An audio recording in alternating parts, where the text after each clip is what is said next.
Well, hello, everybody. Grace for Days, and this is an exciting day. We're going to do something a little bit different.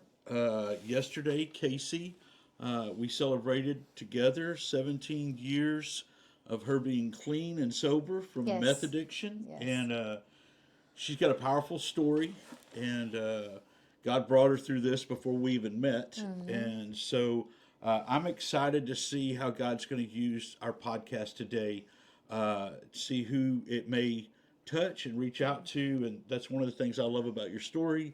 Is you're always willing to share what God has brought you through and to help those that are in need. So I want to start us in prayer, Okay. and then we'll dig in. Lord, what a beautiful day. Lord, thank you for an opportunity to celebrate your grace and your hand of mercy on Casey. Lord, I just thank you for her story. I thank you for the opportunities that you give her to share your redemption in her life. Father, would you just use this time that you might be glorified? In Jesus' name, amen. Amen. So, hope in the hardest places, the power of grace. Mm-hmm.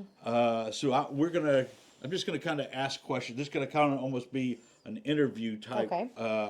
podcast, I guess. So, uh, 17 years. I want to reflect on that because when we met, you had right at 3 years. Around 3 years clean. Yeah, Yeah. and so I know for A little over. myself, it has been an eye-opening experience because Mm-hmm. I'd never been uh, involved in addiction or those that struggle with addiction Mm-hmm. in such a close manner. And you've just taught me so much over the years by the way that you just love people where they are, Mm-hmm. and you're not ashamed or afraid to tell your story that it might bring hope not only to the addict but oftentimes I love how you minister to Mm-hmm. parents and grandparents, Spouses. spouses Yeah. of an addict. So let's just start. Well, first I want to tell this one thing. Okay. This is funny. So I had 3 years clean from addiction when we met, and one of the first times we talked on the phone about our lives and just what we thought of each other, all the things. He said to me, "I need to tell you something. I have a special needs child that I have custody of. I have a lot. I mean, he did go with his mom some as well, but um, that I have in my life, and it's full time and it's a lot. And does that bother you? Because if it does, like this is where this ends. Right. Because And I was a full time pastor. yeah, and a full time pastor on top. So I was like, no, actually, I'm pretty comfortable with that. I had an uncle that was special needs, and so I'm not afraid of it or anything like that. And then I said, well, while we're talking about like things that are deal breakers, let me tell you that I have 3 years clean from meth addiction. And what did I say? Winner, Winner. winner, chicken dinner. And I really had at that point, I had no idea really what that looked what like, that what that entailed. what it Yeah, yeah, entailed, or yeah. anything like that. So we got So together after I had 3 years clean and built our relationship from there. And it was a learning experience. And we can kind of go back and talk about the beginning and things before you were around. sure. But then also we'll talk about the great things that have happened since then. Yeah. Yeah. So let's just jump right into it. Okay. What in the world led you down that dark, dark road? What? Tell us a little bit how things got started. I would say so. Ever since I was a child, I had poor self image, which is it really plagued me. I mean, it was something that Satan was able to get a hold of me at a very young age and remind me that I wasn't good enough, pretty enough, skinny enough, all the things. And I mean, I just completely took all that in. Right. And even in high school, looking back, I remember feeling like I was very overweight in high school, but looking back, I'm like, oh my gosh, girl, you were very thin. But I wasn't bone skinny, and a lot of my friends were very, very skinny.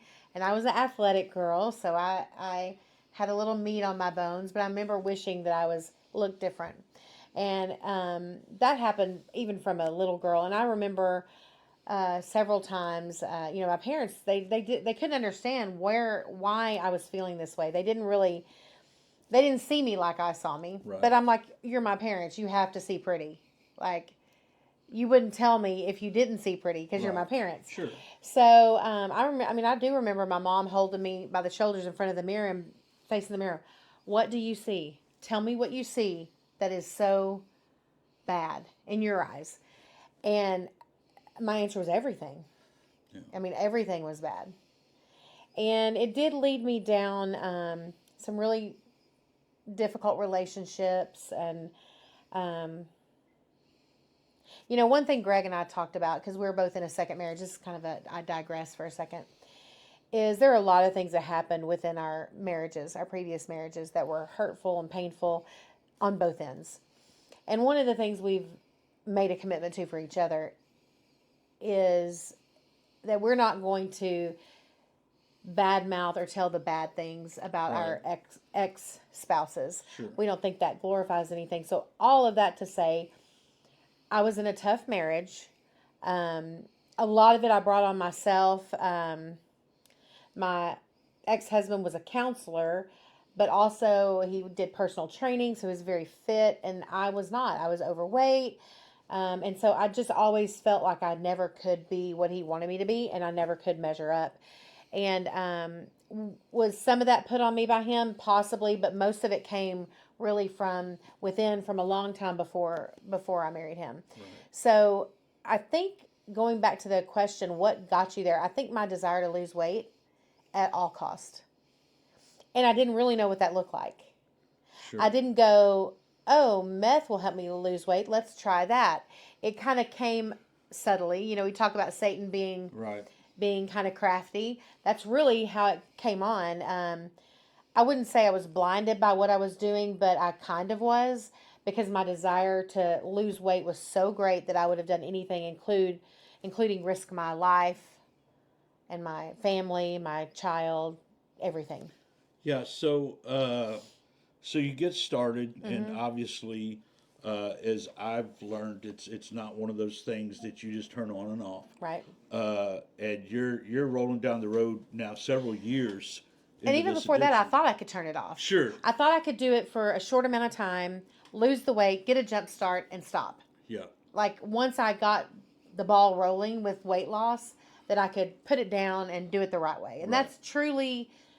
that was truly my thought going into this thing. But didn't as happen. I've learned, I think that's the thought of a lot of people Mm-hmm. that suffer an addiction. They think the thing just stop at some point. Mm-hmm. And so, what were some of the low moments that you remember through this struggle? I would say some of the very low moments where I would have moments of clarity, and I would look at Carson, at my son, and it would wreck me. But it wouldn't wreck me to the point of stopping. It would wreck me to the point of, I need to get high again. Right. I need something to numb this out, because I felt so terrible about what I was doing to my child. And even to this day, it's still like, it wells up in me, because it was unfair what I put him through. Sure. Anyway, I think when I look at low moments in my addiction, it's got to be those moments of basically neglect, lying to him. I remember he would knock on my door all the time, and I would tell him, hey, you can't come in here. I'm working on a surprise for you. I've got a surprise for you. I'm working on it. It's going to take me a while, but I'm working on it, but I need some space.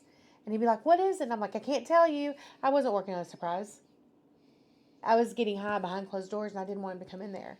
So at 13 and 14, he would say, can I go run around the neighborhood with friends or go with so-and-so? And I just would say yes to everything, because I wanted him out of the house so I didn't have to hear the, Mom, what are you doing? Right. On the door.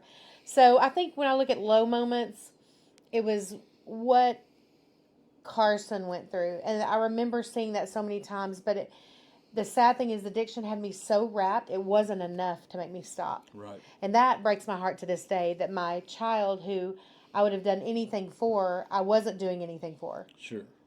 Well, let's talk about, you were still going to church. I was. You were still. I was still working. You were still working. You were able to maintain a job. And talk a little bit about the dual life Sure. type deal that you were living? So I was able to maintain a job really the majority of my addiction. It was toward the end that things went completely sideways, and I did eventually lose my job. But I was keeping jobs, and they were great jobs, fundraising jobs.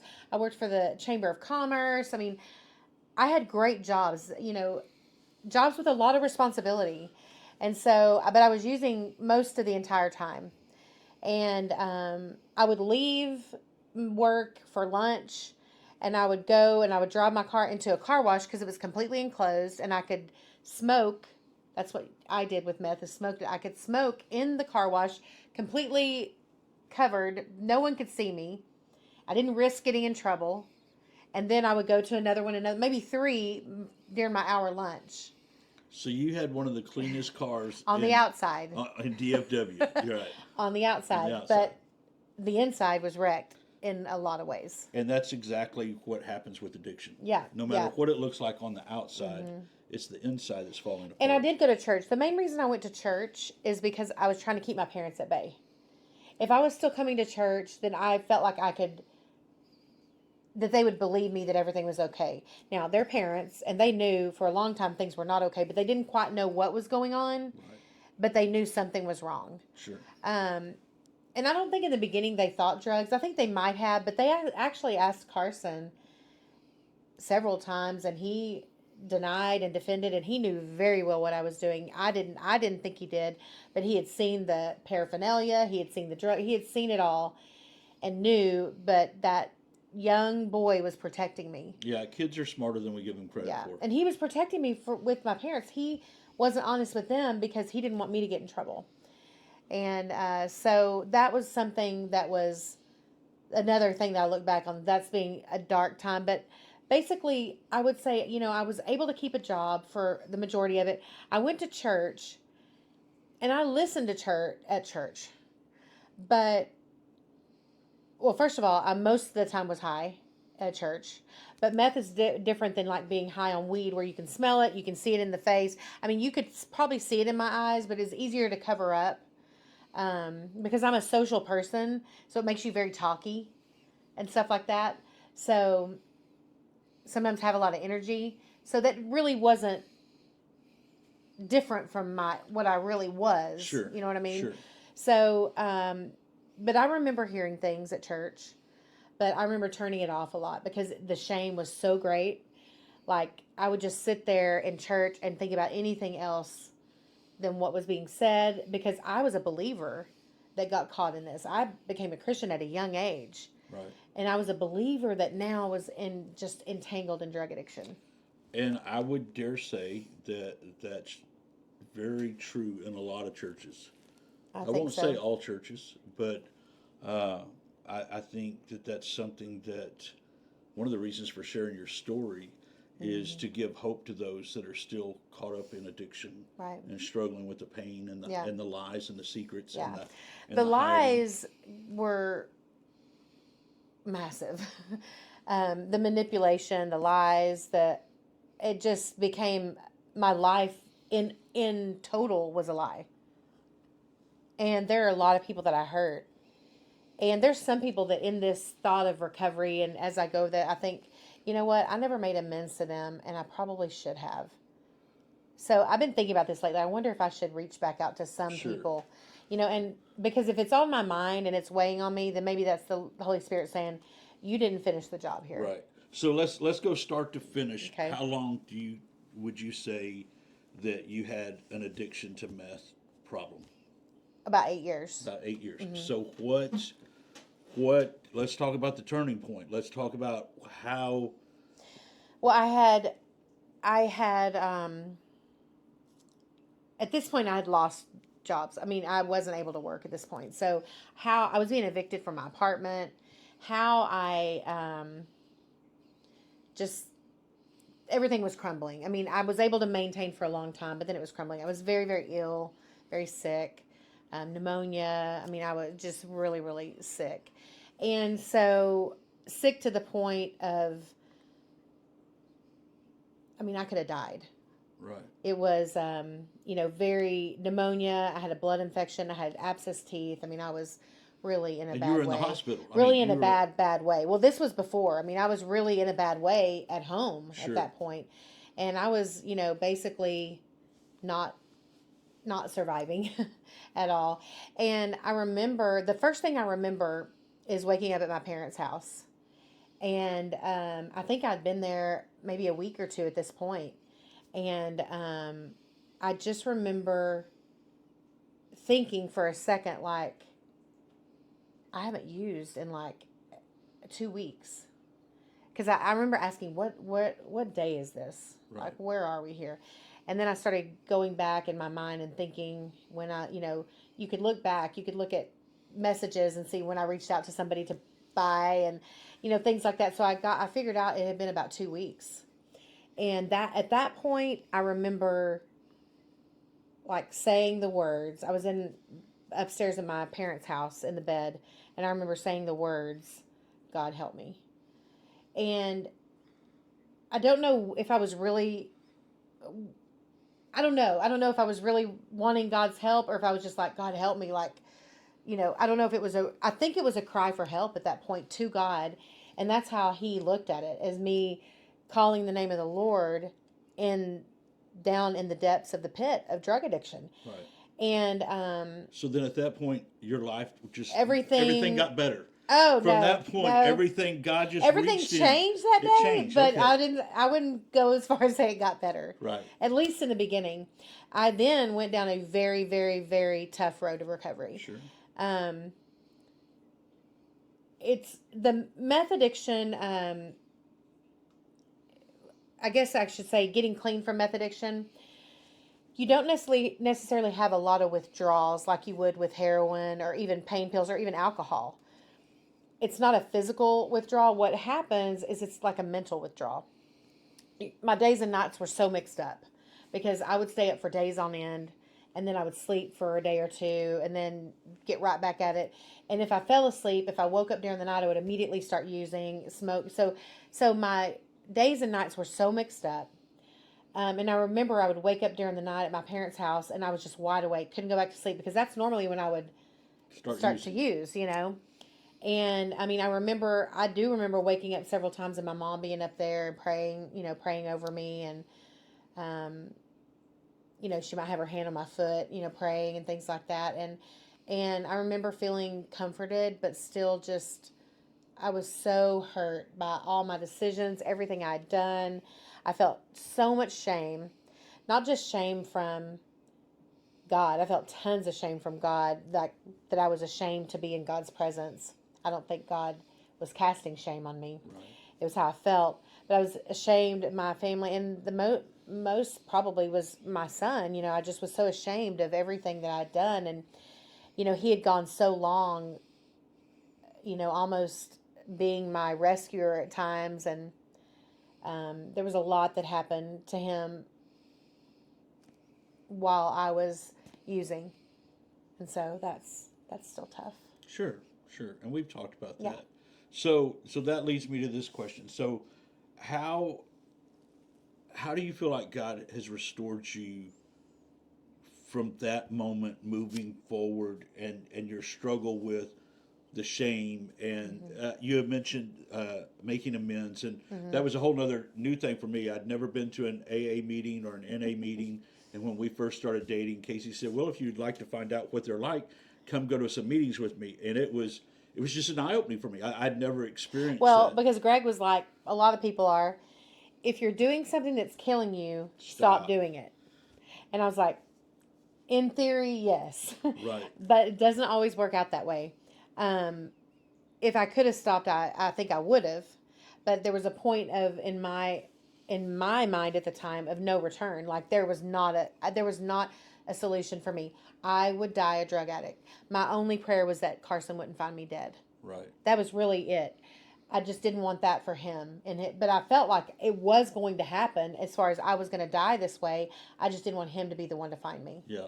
So how did the process of redemption and Recovery and recovery and getting down the right road? Well, I was living with my parents at the time, and a guy came to work on their computer, and somehow my dad and he got into a conversation about he was a recovering, I think, alcoholic. I'm pretty sure, maybe addict. I'm not sure, but anyway, he was in recovery, and really talked about AA and NA and all that. And I don't even remember his name, but I remember my dad saying, "I think an angel came to our home today," because they came to me, and first my dad said, I don't remember what his name, let's just say Jim or whatever. I told Jim that you were a meth addict. And I was like, oh my gosh, you did what? Like, I don't even know him. Why would you tell them? I mean, I was so like, he was like, because you need help. Like, we Right. need help. We need help. You need help. This whole thing. My parents had moved me back in with them because I was being evicted from my apartment. And they had a lot of rules when I first moved in there, like, we can drug test you whenever we want to, no matter if we think you're high, if we don't think you're high, and if you ever refuse it, a drug test, you're out. Like, you are on the street in that moment. And you said they didn't let you have any cash. No, I You mean, didn't I didn't have anything. I didn't have cash. I didn't have access to bank accounts. For a while, I didn't have a phone. I never went anywhere alone. I mean, it was just, they had me on lock and key, and let's see, this is 2008, so I was 38 years old, and I was like a teenager again. So anyway, so he's like, I want you to go to the meetings, and I did not want to go. I didn't want to do the whole, I just kept thinking, I don't want to say my name is Casey and I'm an addict. Like, I'm not saying that, but I had to say that. Right. And so I started going, and actually for the first, I don't even know how long, maybe 6 months or so, maybe a little less. I don't know. My parents drove me to meetings. And if they were open meetings, sometimes they would come in, but most of the time they waited in the car. So I was like literally being dropped off. It Like was a teenager. reminiscent of like being dropped off at the mall when I was younger. Right. Dropped off at the AA NA meeting, but they didn't leave though. They waited in the car for me to come back out. Right.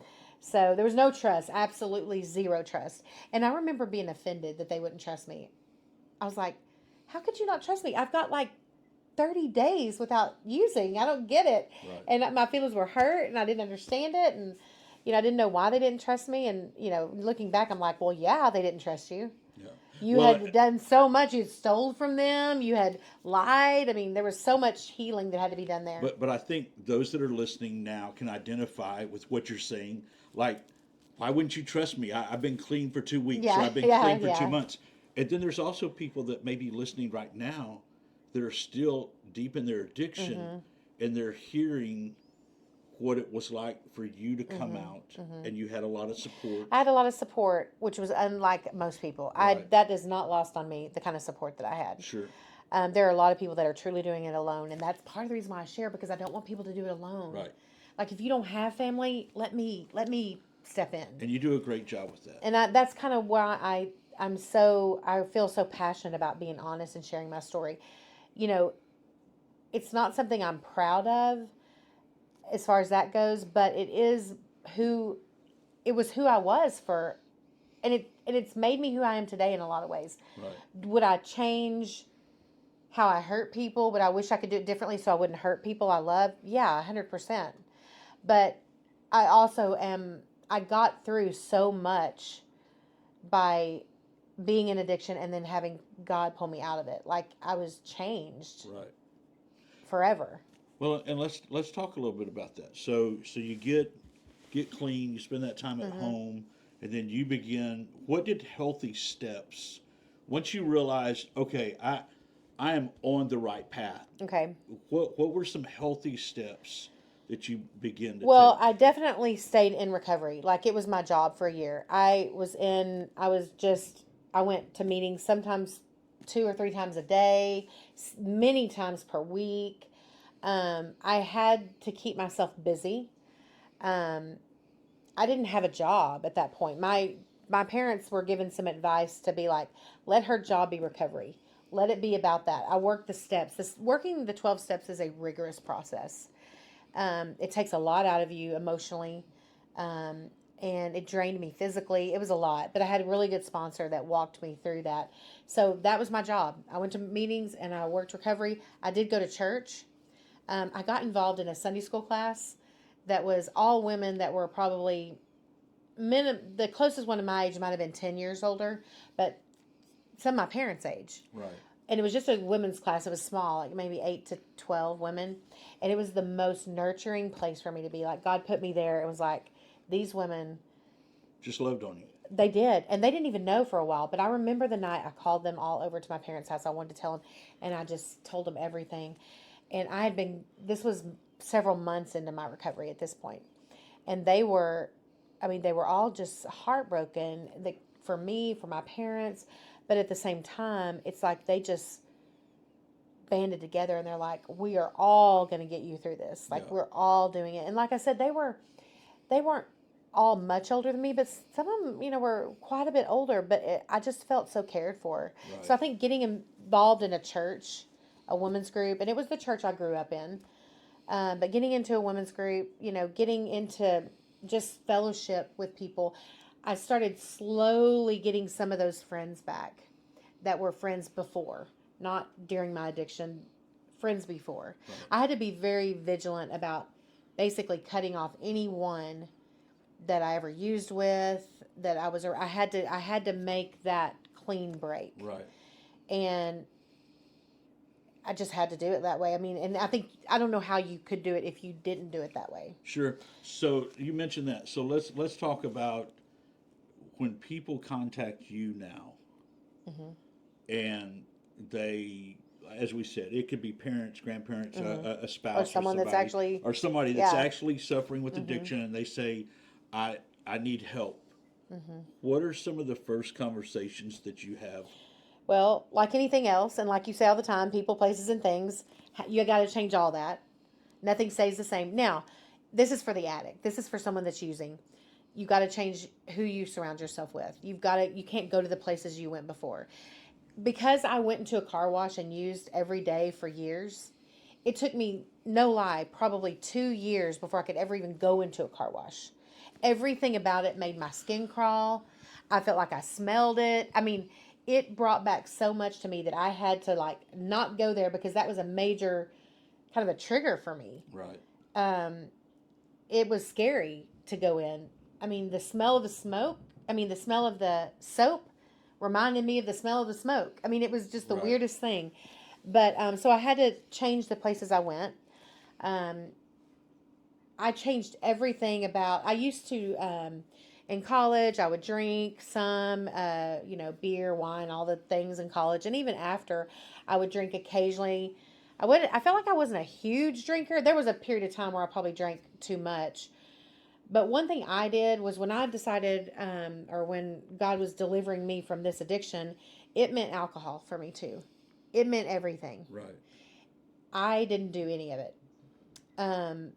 My early on in my NA groups, they were talking about, NA is for Narcotics Anonymous. It's usually drug addicts.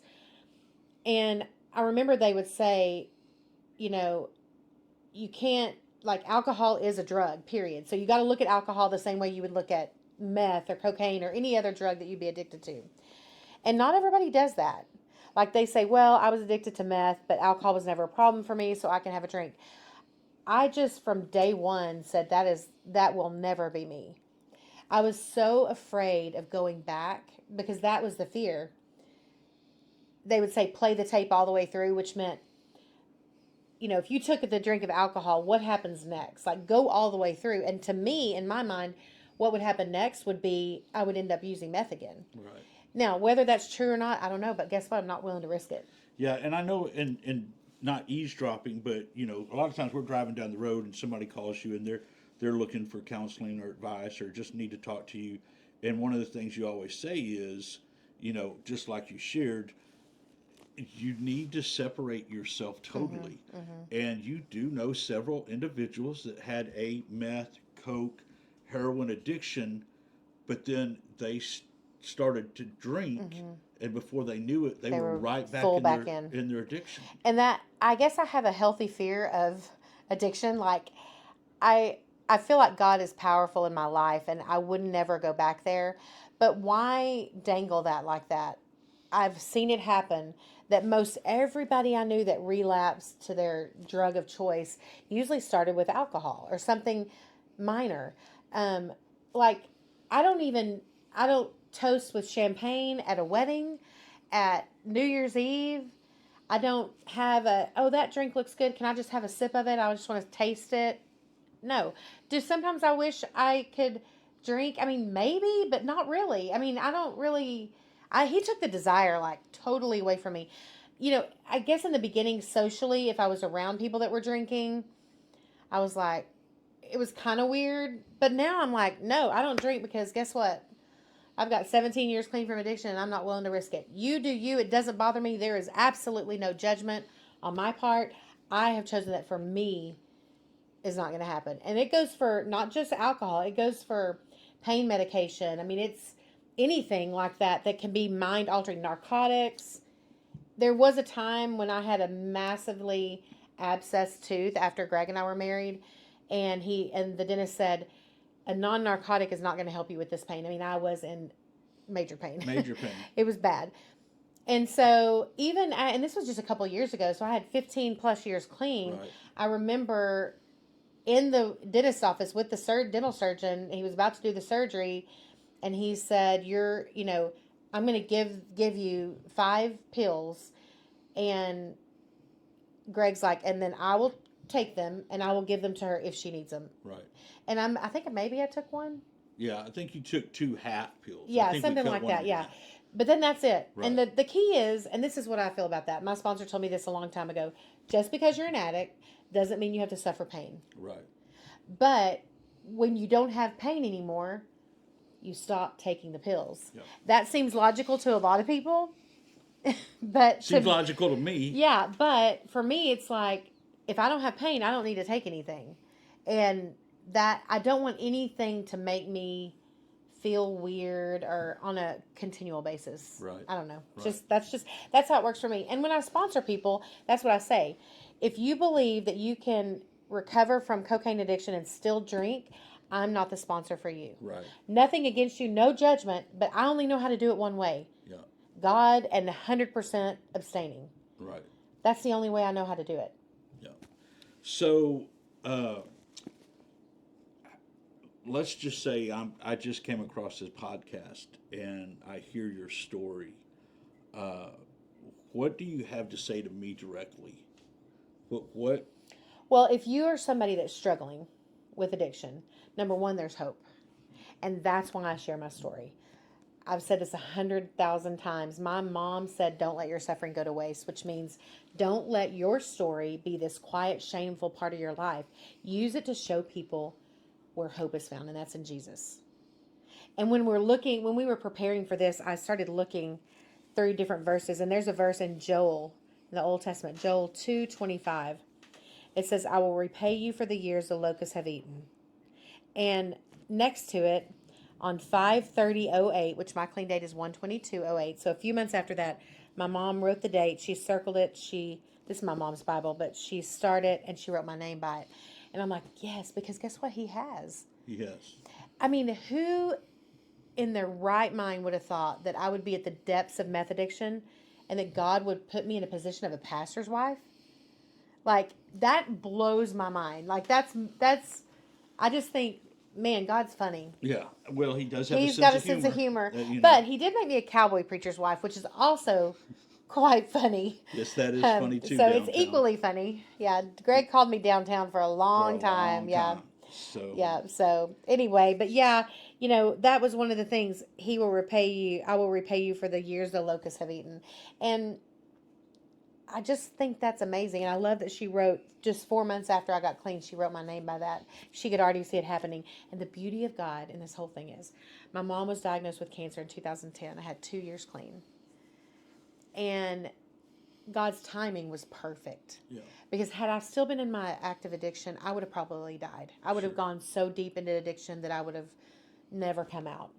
And the stress on my mother would have probably taken her life a lot earlier than it did. I had 6 amazing years. And when she was in her last weeks of life, I was there.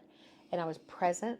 And I was a part of this awfully sad but beautiful transition into the Lord's arms. Yeah.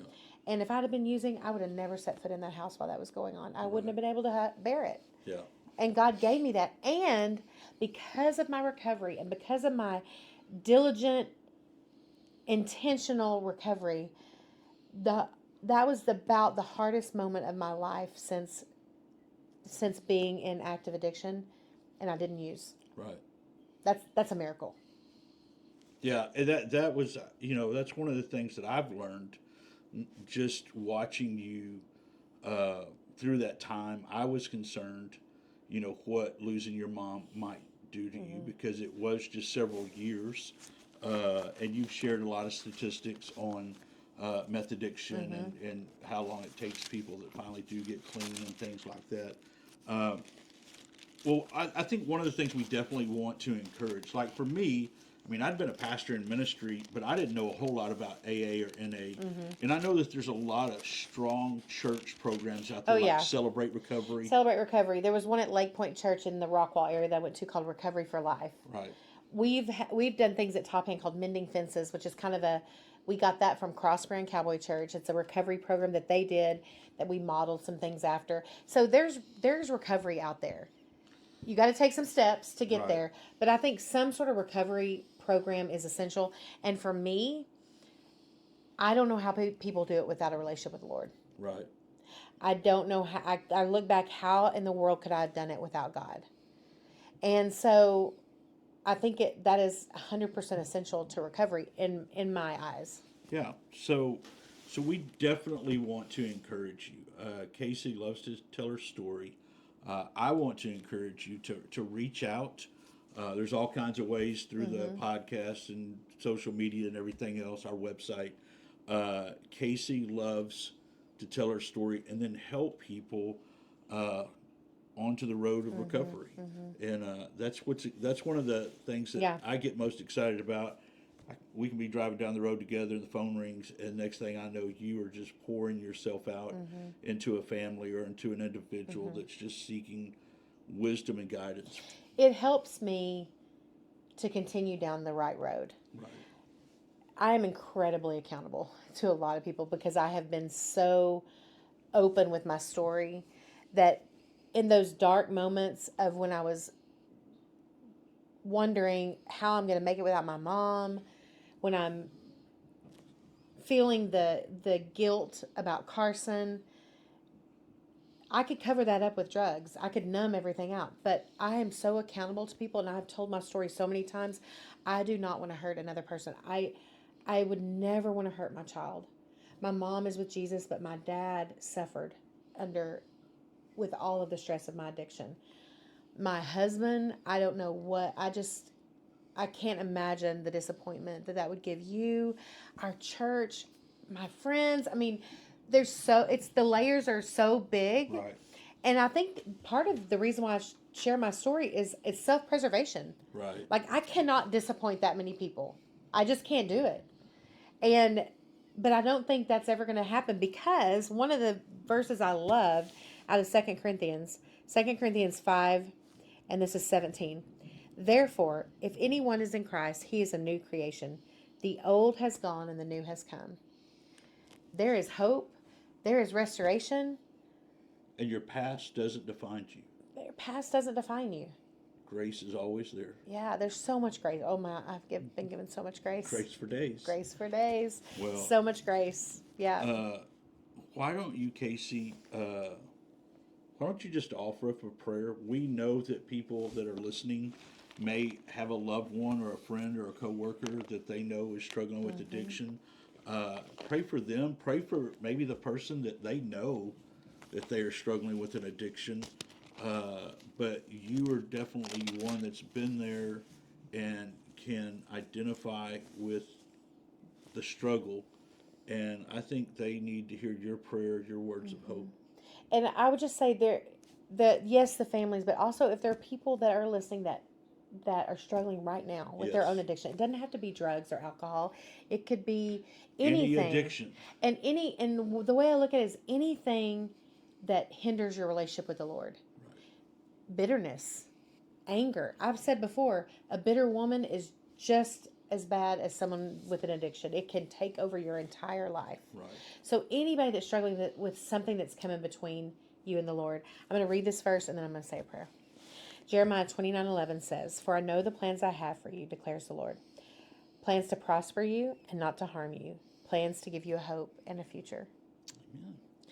God, we love you so much. And Lord, I don't know what people are going through right now that are listening to this, God, but I just pray that you let this pour over them with a feeling of hope. And whether it's for a loved one, whether it's for themselves, God, go back to 29:11, Lord. That verse that says he has a hope and a future and he doesn't intend harm. God, I just ask that you just draw people in, pull them close to you, Lord. Let them know, just let them feel your presence. And God, I know sometimes it's hard to make that phone call or send that text, but God, if anybody is in a position of desperation and addiction, I just ask you give them the power and the courage to reach out to somebody, whether it be me, Greg, their own church, anyone like that, Lord, that can get them on the right track. God, help me be a vessel of your hope. Help me to always show what you've done for me. Don't ever let my suffering be for nothing, God. God, we love you and we trust you. In your name I pray. Amen. Amen. Well, I love you, and I'm so grateful that you're 17 years down the road from this crazy addiction. Yes, But I love the way that you have a passion to tell your story. for sure. And part of the whole reason we call this podcast Grace for Days is We've been given a lot of it. we've been given a lot of grace. So, hey, we love y'all. Thank y'all for listening in. Please subscribe, follow us. We are going deeper in the weeks to come in the Word, but today was a day to talk about yesterday's 17-year celebration Yes. of being clean from meth. Thank you, babe. God bless y'all.